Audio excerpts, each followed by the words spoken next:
My daughter says, I want to be a bit more wild, mummy. And like we were out in the woods on Sunday, she's like, mummy, she's swinging on one of these, I call them Spider-Man swings, Superman swings, whatever they are. They're like the bigger round ones with the netting, like the thick netting. She's like, she was, I feel free. And I was like, yeah, how great is it? Give me a turn. Come on, it's my turn now.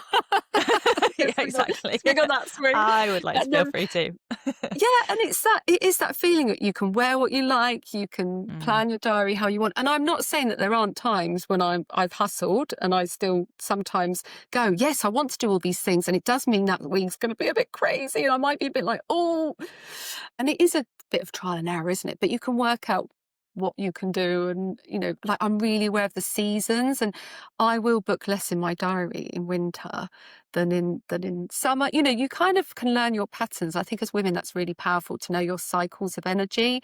I don't have a cycle now because I've had a full hysterectomy, but I know, and it can sound woo-woo to some people, that at full moon, it's not necessarily the classic time of, oh, let's finish this project and do all the things. I'm quite often really tired then. And it kind of makes you feel at ease and more confident that it's okay. That's a pattern and I recognize it. And I know I'll be back next week to my full capacity. But it does really help you plan and it helps you be kinder to yourself as well. Because you can kind of say, oh, I understand that I go through these cycles.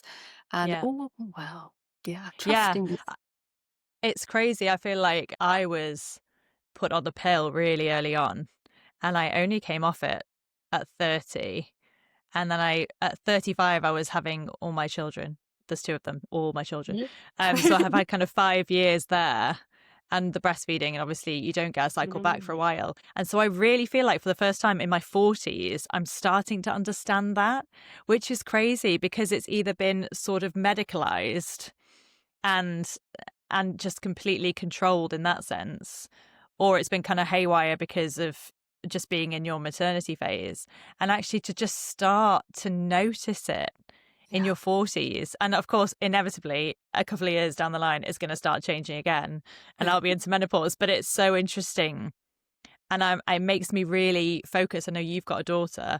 It makes me feel quite strongly that when my girls come to that age, that I really hammer into them that this is something to pay attention to because it is going to impact your energy. And if you lean into it, there's so much potential that you can draw. And it comes back to what we were saying about kind of hustling against yourself. You know, you wanted a mindset shift so that you could kind of feel calmer and feel like you were absolutely prioritizing the IVF journey. And because that is the thing that if you're honest with yourself, you really, really wanted more than anything else.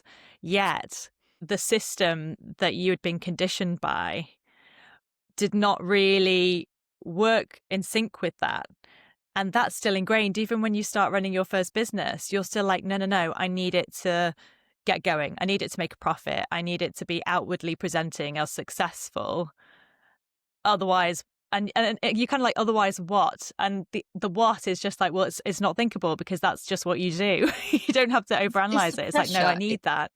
Yeah, it's the pressure from what other people think. That is something that I've had to really let go of. Like that's something that even after my first bout of coaching, I was like, I still worry about what will other people think. I don't now. I really can say that majority of the time I don't now. But after doing quite a bit of coaching, I still was like, oh, there's still this thing left and I'm aware of it, but I don't know how to change it. And it's just the process of integrating, embodying, like really trusting yourself and believing in yourself. I think, it's a process. It takes time. And like you say, oh, I was medicalized and now I'm sort of leaning into my real cycles and then it's going to change in menopause.